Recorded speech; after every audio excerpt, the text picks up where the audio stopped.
Good evening and welcome to tonight's public hearing. This hearing will include Columbus City Council's Health and Human Services, Finance, and Workforce Development Committees. I am Councilmember Priscilla Tyson, President Pro Tem of Columbus City Council and Chair of these committees. Before I begin, please be aware that this hearing is being recorded for rebroadcast on CTV, Columbus Government Television Channel 3. The rebroadcast schedule is available at www.columbus.gov. Tonight's hearing is one in a series of bi-weekly committee hearings that I hold in order to review legislation in the committees that I chair. This includes Health and Human Services, Finance, and the Workforce Development. The goal of these hearings is to promote transparency and provide an opportunity for city residents to learn and to speak on legislation that impacts their lives.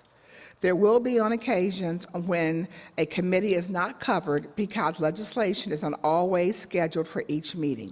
The intent of each hearing is to review legislation that will be on the City Council's agenda for the following 2 weeks. Tonight, we will hear information on legislation in the Finance and Health and Human Services Committee. Presenters this evening include, from the Department of Finance and Management, Chris Long, the Fiscal Manager. From the Columbus City Auditor's Office, Robert McDaniel, the Deputy Auditor. And from Columbus Public Health, Nancy Bechtel, Assistant Health Commissioner and Chief Nursing Officer. I will begin this hearing with legislation and finance by asking Chris Long to present. Good evening, President Pro Tem Tyson.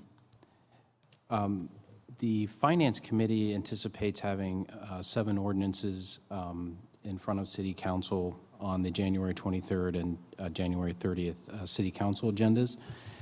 Our first ordinance for this evening is Ordinance 0045-2017, and this would seek authority to establish a universal term contract with an entity called Bonded Chemicals Incorporated for ferric chloride, which is a treatment for wastewater. And this would be for use by our Division of Sewers and Drains. Thank you. You're welcome. The next ordinance is Ordinance 0052-2017. And this would seek authority to establish a universal term contract with MD Solutions Incorporated for the purpose of purchasing traffic signposts and street name signposts on behalf of the Department of Public Service. Anticipated annual expenditure would be approximately $300,000 on this particular ordinance. Thank you. I do have one question. In the past, this purchase was formally bid, and do you know why the decision was made this year to create a UTC? Not offhand, Council Member. I can check on that for you. I know that some benefits to establishing a UTC over a formal bid would be used by other departments, potentially, and also UTCs allow for multiple year extensions, which some formal bids do not. But that doesn't answer your specific question. I can certainly do some research and get back to your office on that. Thank you. That would be great.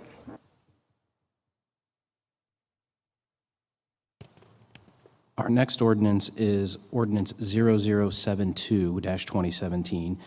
This is another universal term contract ordinance. We're seeking authority to enter into contract with PVS Chemical Solutions for the purchase of liquid sodium bisulfite, which once again is for treatment of wastewater, specifically at our Jackson Pike and Southerly wastewater treatment plants for the Division of Sewers and Drains.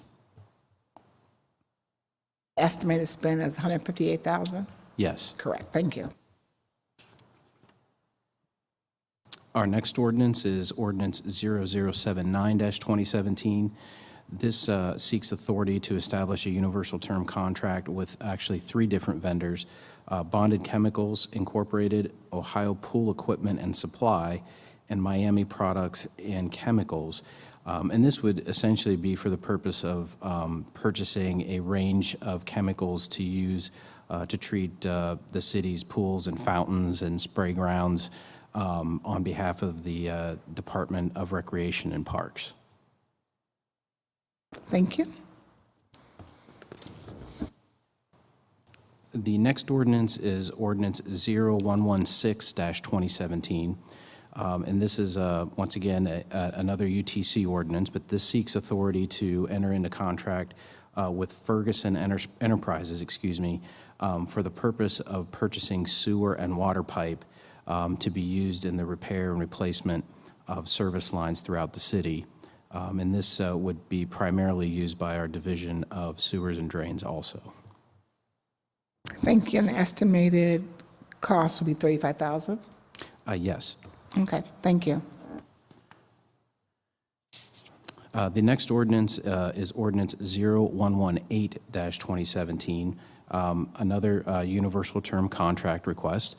This would be for our seeking authority to enter into contract with Ferguson Enterprises, and this would be for the purchase of flexible repair couplings for repair and replacement of damaged couplings throughout the city, once again used by our Division of Sewers and Drains. Thank you. And the estimated spend is $25,000. That is correct. Thank you. And Chris, can you just share, I know we've heard about six UTCs tonight, and the question I have is this: is there any awareness or understanding as to why we experience such low bid participation? 3 of these items received a single bid, and the most we received was 4 bids. And some of these, like traffic sign posts, are not exactly specialized products. So to your knowledge, have there been discussions with vendors as to why they may or not be submitting bids for the city procurement contracts?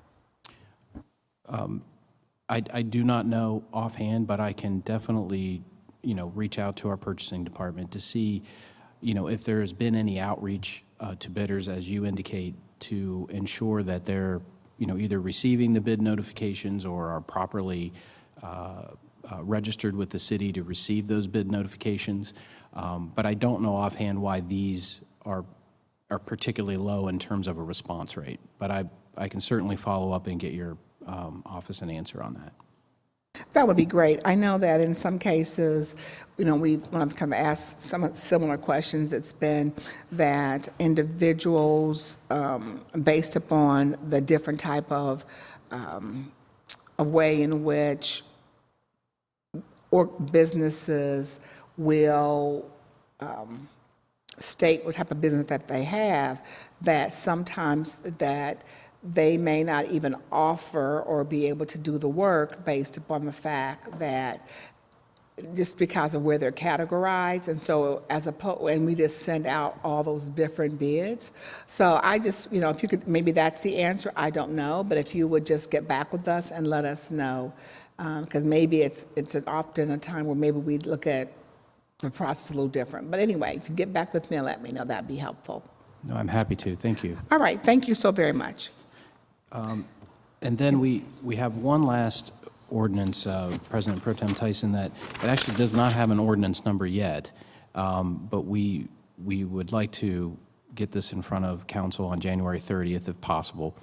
And this would be a lease agreement that's currently being coordinated by the Office of Real Estate within the Finance Department. And it would be to structure a lease agreement between the city's land bank operations and the county's land bank operations, whereby they would co-locate at a property that's currently owned by the county.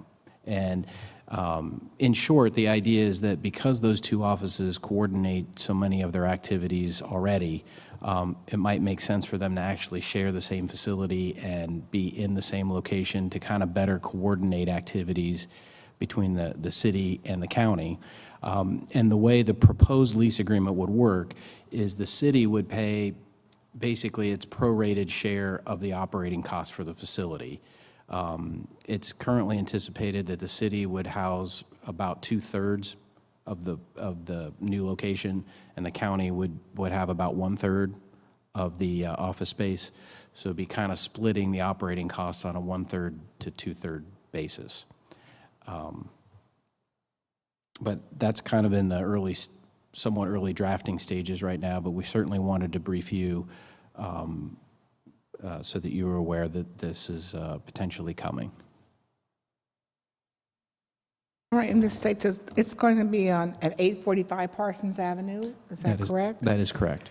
And was recently purchased and renovated by the Central Ohio Community Improvement Corporation, which is known as the Franklin County Land Bank. So they purchased it, and then we're going to pay 2/3 of the operating costs to be in the building.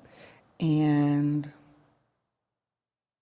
do you know if we're going to have to, are we paying any rent or just 2/3 of the operating cost? I believe the only expenditure by the city would be the 2/3 of annual operating cost. I'm not sure if that would be paid on a quarterly basis or how that would be structured. I could certainly find that out for you. And then there is an additional cost just for the upfront furniture and office systems that the city would use, and it looks like that's estimated to be about $2,000 to $3,000. So those would be kind of the two costs that the city would incur. Thank you. And the one would be a one-time cost, the $2,000 or $3,000, is that correct? That's correct. Okay. And this lease will be for an initial period of 7 years, beginning in February 1, 2017, through January 31st, with 2 renewals of 7 years each. I think it is certainly, in terms of delivering quality services to individuals who are wanting to purchase property from our land bank, and any other issues or concerns that our community may have with any land bank properties. I think it is will be a great collaboration. From what I'm hearing just tonight, a good, really good collaboration between our city land bank and the county land bank to be to certainly to provide the customer service to individuals who would be wanting to purchase those properties. So thank you. Thank you very much. Look forward to this legislation. Thank you. Thank you. So our next presenter will be our Deputy Auditor, Bob McDaniel. Good evening, President Pro Tem Tyson. The Auditor's Office has 2 pieces of legislation to bring before you tonight. The first is Resolution 0002X 2017. This is an annual resolution that allows the Auditor's Office to request for advance payments from Franklin, Fairfield, and Delaware County during 2017. This is a requirement from the Ohio Revised Code, Chapter 321, something that needed just to keep the books and operational costs going. The second piece of legislation tonight is 0152-2017.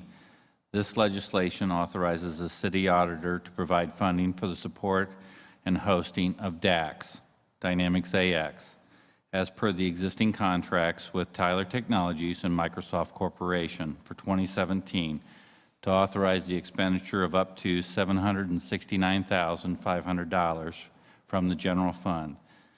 This will cover hosting, desktop support, maintenance, and software for 2017. Any other questions I can answer? More than glad to. Thank you, Mr. McDaniel. Can you just share with the viewing and listening audience why we made the decision to utilize a vendor-hosted solution rather than a solution where the city is hosting the application itself? It's a long answer. One, this is a brand new product for public sector. It was partly recommended along with Department of Technology to do this process. Tyler is the hoster as well as the implementer of this application for the city. They maintain all the servers and keep everything running and in tune, which has been a little tedious at times, but getting kinks worked out. All right, thank you very much. And our final presenter this evening will be Nancy Bechtel from the Department of Public Health. Good evening. Good evening, President Pro Tem Tyson. So we have 6 pieces of legislation to present tonight, and Even before I start, I want to verify all the ordinance numbers that got sent to us, because they all end with 2016. And is that correct? That is correct. That's what Okay. I have. All righty. So the first piece of legislation is federal HIV prevention grant contracts, and this would be ordinance number 3128-2016. So Columbus Public Health received funds for the federal HIV prevention grant program from the Ohio Department of Health. We will contract with Equitas Health to provide health education and risk reduction services related to HIV and AIDS. This ordinance will authorize the Board of Health to enter into a contract with Equitas Health for the period of January 1st, 2017 through December 31st, 2017, to provide health education and risk reduction services for HIV/AIDS clients in an amount not to exceed $230,000. The HIV prevention grant programs enables us to provide culturally and linguistically appropriate HIV counseling and testing and referral, partner counseling, and health education risk reduction behavior modification programs. Services are provided to residents of Columbus and Franklin County with special emphasis on men who have sex with men, individuals with high-risk sexual contact, youth, and injection drug users and substance users. And Nancy, can you also just kind of share, if you know of them right today, some of the successes of having this partnership with Equitas? Sure. In 2016 through November, we performed with Equitas Health 2,255 HIV tests and diagnosed 16 new HIV cases. All of the clients have been referred for care. They've had high-risk negative persons who are their partners have been referred for PrEP. So the pre-exposure prophylaxis. So we are preventing additional HIV cases from happening. Thank you, and just really do appreciate this this partnership that we have with them. And again, that just was a great success to be able to, one, people can, find out that they have an illness, and then the other is to prevent an illness from moving forward for others. Thank you. Mm-hmm. The second piece of legislation is ordinance number 3130-2016, and this is for a modification to our contract with OSU Internal Medicine TB Physician Services. So Columbus Public Health operates the Ben Franklin Tuberculosis Clinic under a grant awarded from the Franklin County Board of Commissioners. In order to effectively manage patients with latent and active TB, it is necessary to provide specialized physician services. We contract with The Ohio State University Internal Medicine, LLC, to provide these services for TB patients. This ordinance is necessary to authorize the Board of Health to modify the existing contract with OSU, the Division of Infectious Disease and Internal Medicine, and OSU Internal Medicine, LLC, for additional physician services. This modification is for an amount not to exceed $5,000 for a total contract amount of $36,000, and is for the grant period through February 28, 2017. Thank you. Can you also explain why combating this infection is so important to the public health of our community, and discuss some of the impact of the program has had in Columbus? Certainly. So our TB clinic has the highest TB morbidity, meaning the highest number of patients with TB and complications in the state. So we have a very active TB clinic here. We, in 2015, we had 149 cases of active TB, and we're just compiling the 2016 statistics now, which is a case rate of 1.2 cases per 100,000 population. 40 or 27% of those cases were reported in Franklin County alone, which is a rate of 3.2 cases per 100,000, which is a high rate for the state. We know that we have a very active TB clinic. We have a lot of immigrants that have TB, and we're able to serve all people that come to the clinic, regardless of their ability to pay. Thank you. Mm-hmm. Our next piece of legislation is ordinance number 3316-2016, which will be our 27 HOPWA appropriation.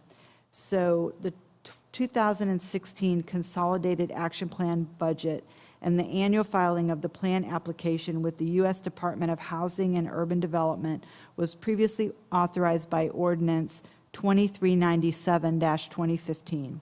This new ordinance is needed to appropriate $348,138.34 in grant monies to fund the HOPWA, or Housing Opportunities for Persons with AIDS grant program.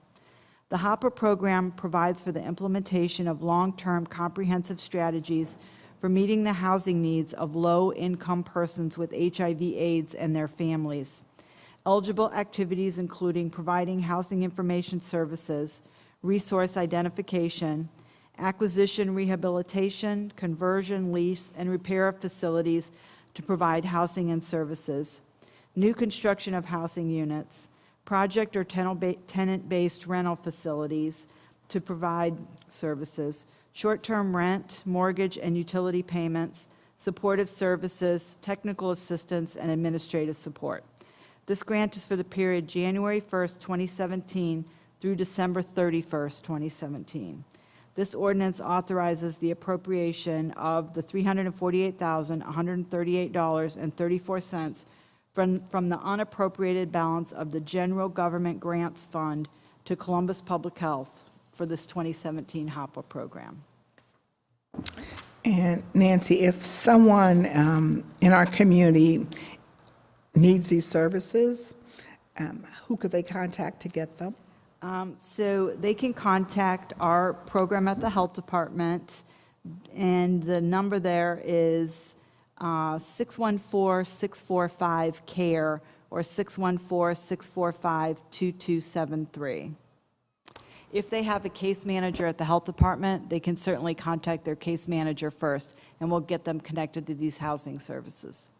Thank you very much. The fourth piece of legislation for tonight is also another HOPWA contract, and this is ordinance number 3318-2016.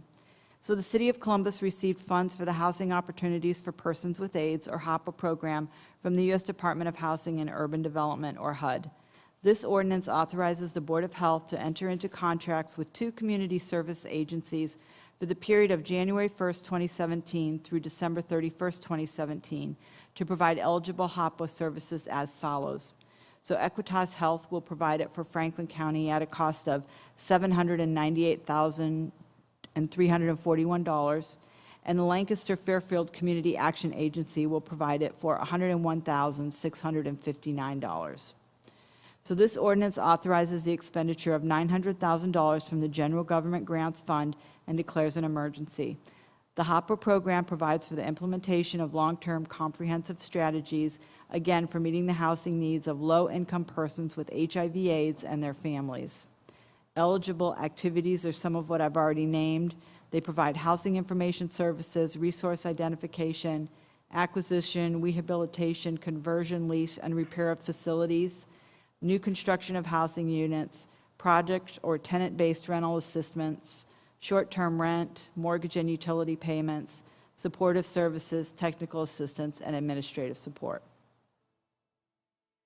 Thank you very much. Just very pleased that if individuals in our community have this illness, that certainly there are resources that have come from the federal government to provide to them housing resources and other resources for them to continue to move forward with a quality of life. So thank you.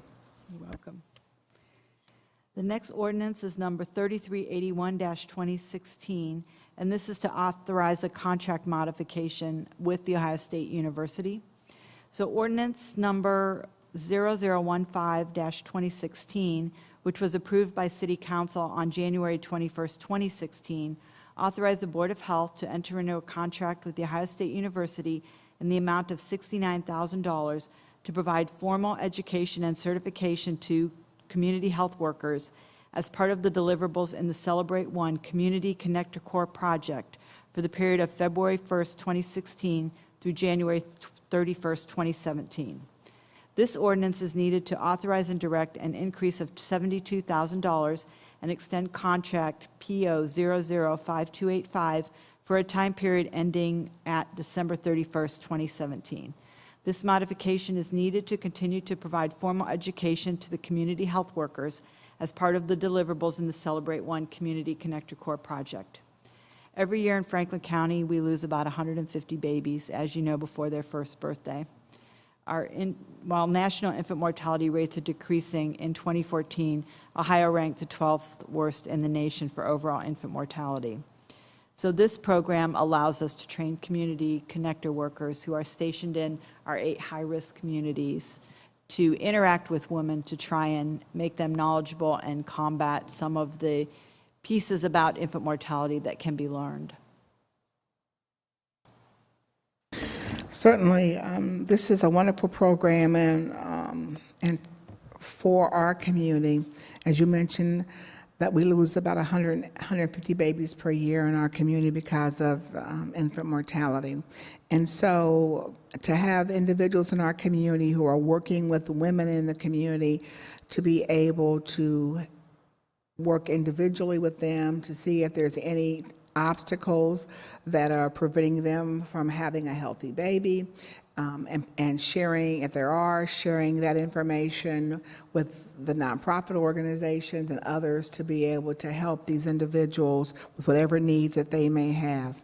And I also want to just also say a thank you to Certain United Healthcare Foundation for providing resources for us to be able to have the Community Connector Corps program. Can you briefly mention some of the successes from this past year? Oh, yes. These connector corps have connected with women all over the community and are teaching them stuff about safe sleep and smoking and safe pregnancy and safe spacing in ways that we've never been able to connect with these women before. We had a graduating class of 17 that we just recognized, and thank you for being there at that celebration.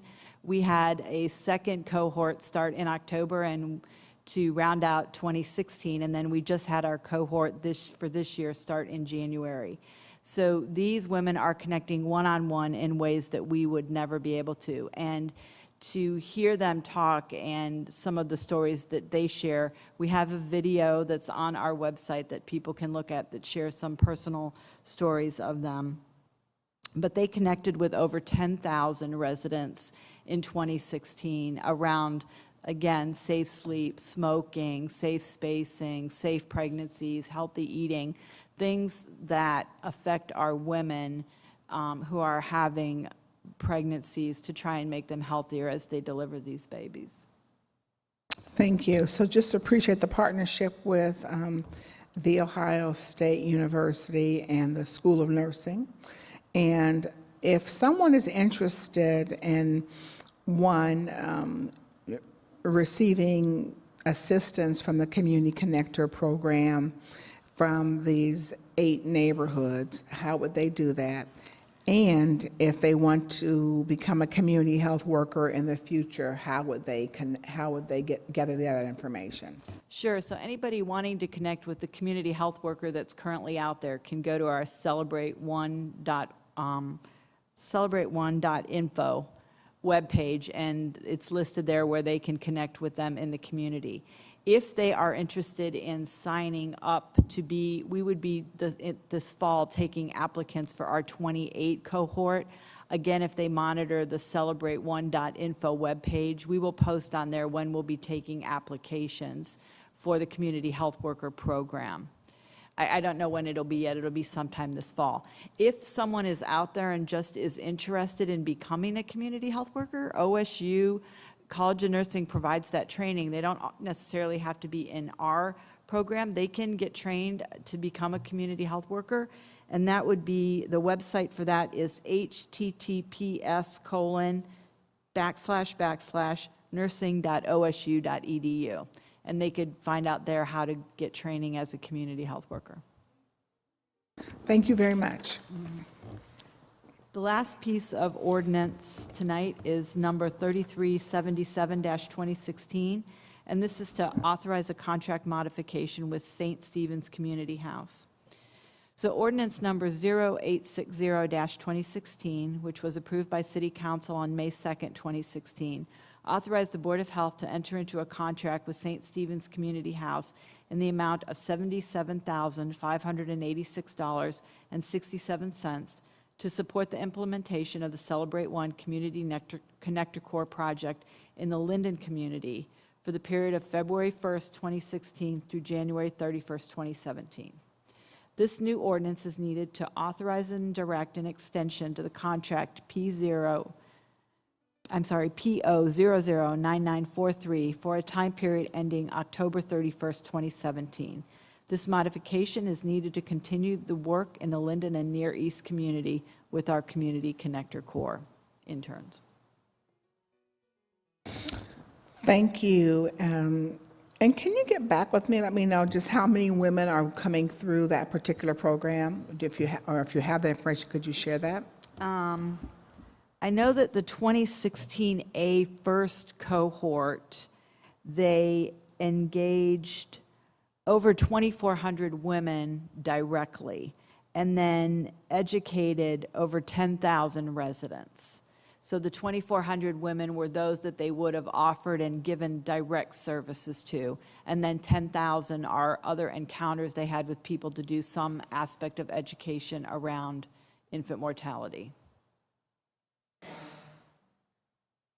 So 2,400 direct service? 24 women, direct services, where the women would have needed some service and we would have helped provide that service through the Community Connector. All right, thank you very much.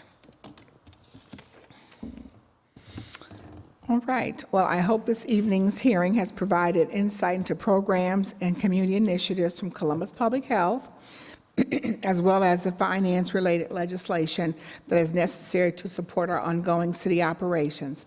As residents, these hearings are an opportunity for you to learn and become engaged with issues that are presented.